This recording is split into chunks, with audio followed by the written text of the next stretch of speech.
बंगाल में बहुत ज़्यादा सूखा पड़ा and wiped out nearly 1/3 of the population, और उसमें बंगाल की 1/3 पॉपुलेशन जो थी वो मारी गई।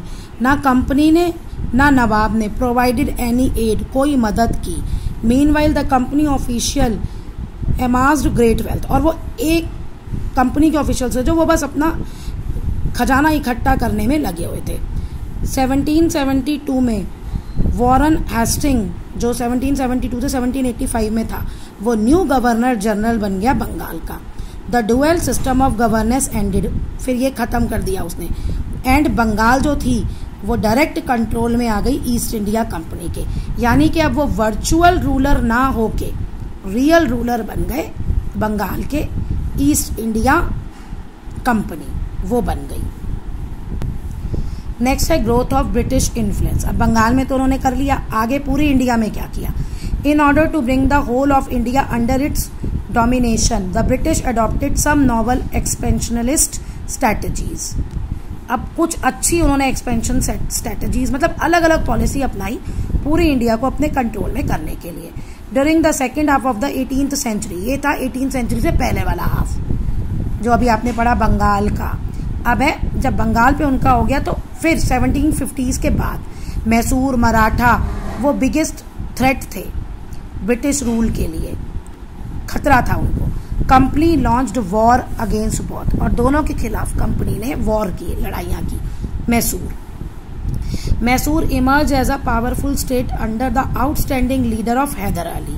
हैदर अली मैसूर का राजा था और उसका बेटा टीपू सुल्तान, ये पावरफुल थे।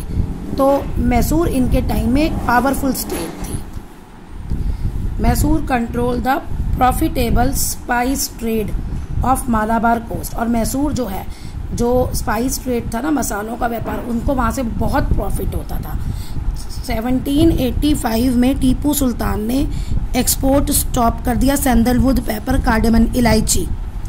ठीक है, सैंडलवुड लकड़ी होती है महंगी, पेपर काली मिर्च, कार्डेमन इलायची, through the port of his kingdom, and prohibited local merchant from trading with company. तो टीपू सुल्तान ने क्या किया, उसने इनका एक्सपोर्ट यानी बाहर बेचना, ये 3 चीजें मना कर दी कि मेरे किंगडम से ये चीजें बाहर नहीं जाएंगी। और जो लोकल मर्चेंट थे उसके वहां इंदौर के मैसूर के रहने वाले मर्चेंट थे, उनको कहा कि आप कंपनी के साथ कोई भी व्यापार नहीं करोगे। Tipu Sultan established friendly relationship with French in India, इसके अच्छे रिलेशन से जो फ्रेंच इंडिया में जो फ्रेंच थे उनसे। And modernised his army with their assistance, और इसने अपनी आर्मी का मॉडर्नाइज किया उन फ्रेंच आर्मीज के हेल्प से। The British and the Deccan state perceived Hyder and Tipu as a threat. अब ब्रिटिशर्स जो थे और दक्कन स्टेट, जो दक्कन में स्टेट्स थी, उनको हैदर और टीपू से खतरा था। This led to the 4 Anglo Mysore war, और इसी वजह से Anglo Mysore 4 Anglo Mysore war हुए 1767 एंड 1799 के बीच में। फर्स्ट एंग्लो मैसूर वॉर जो था वो हैदर अली ने के बीच हुआ, हैदर अली ने किया था, और उसमें British crushing defeat to British हार गए थे। He signed the treaty of Madras with Bengal, British के साथ उन्होंने एक ट्रीटी ऑफ मद्रास साइन की 1969 में, according to which both sides would help each other in case of attack by third party.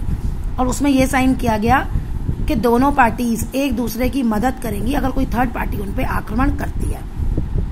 1770 में मराठास जो थे उन्होंने मैसूर पे आक्रमण कर दिया, लेकिन ब्रिटिश फोर्सेस ने हेल्प नहीं की। यही था ना, पहले यही था, ब्रिटिशर्स और उसके बीच में लड़ाई हुई थी, हैदर अली मैसूर के बीच में, तो वो एग्री हुआ था कि एक दूसरे की मदद करेंगे।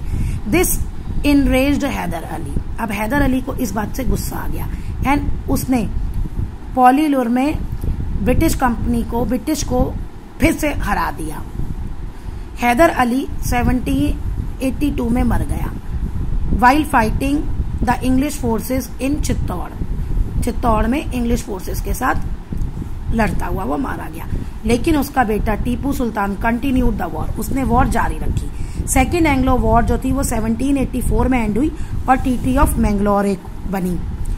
थर्ड एंग्लो मैसूर वॉर जो थी was a result of Tipu's attempt to resist the British spice trade on Malabar coast and his increasing proximity to the French। अब तीसरी एंग्लो मैसूर वॉर क्यों हुई? क्योंकि टीपू का कोशिश हो रही थी कि ब्रिटिश का जो व्यापार है मसालों का मालाबार कोस्ट में, उसको रोक दिया जाए, और उसकी फ्रेंच लोगों से भी नजदीकियां बढ़ रही थी। The British led by Lord Cornwallis and supported by Nizam and the Marathas defeated Tipu. अब ब्रिटिश ने, पहले तो रॉबर्ट क्लाइव था, अब लॉर्ड कॉर्नवालिस आ गया, उसने निजाम और मराठा की हेल्प से टीपू को हरा दिया। दिस हैड टू पे अ ह्यूज फाइन। अब टीपू सुल्तान को बहुत सारा फाइन देना पड़ा और अपने किंगडम का पार्ट देना पड़ा, जबकि उसकी 2 बेटों को were taken hostage by the British, उन्होंने उनको बंदी बना लिया, टीपू सुल्तान के 2 बेटों को। Governor general lord Wellesley propose the Tipu should accept subsidiary alliance. तो उसने कहा कि टीपू सुल्तान जो है सब्सिडरी अलायंस में एंटर हो।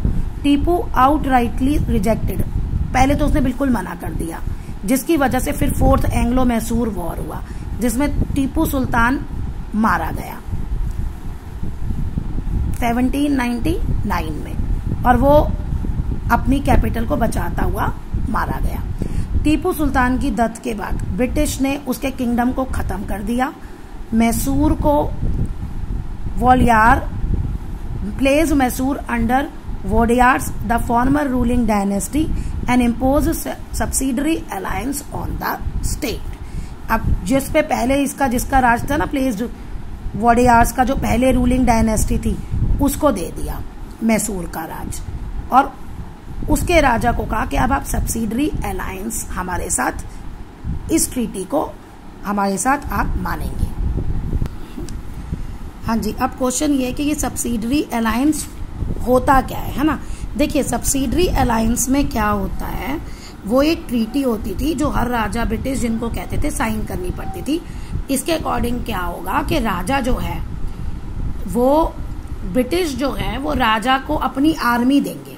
मतलब ब्रिटिशर्स ये कहते हैं कि अगर तुम्हें कोई भी लड़ाई लड़नी है तो उसके लिए हम तुम्हें मिलिट्री असिस्टेंस देंगे, मदद देंगे, लेकिन बदले में हमारी मिलिट्री का खर्चा तुम ही उठाओगे। यानी राजा अपने दरबार में ब्रिटिश की आर्मी को रखेगा, अपने रीजन में रखेगा, उसका खर्चा भी उठाएगा,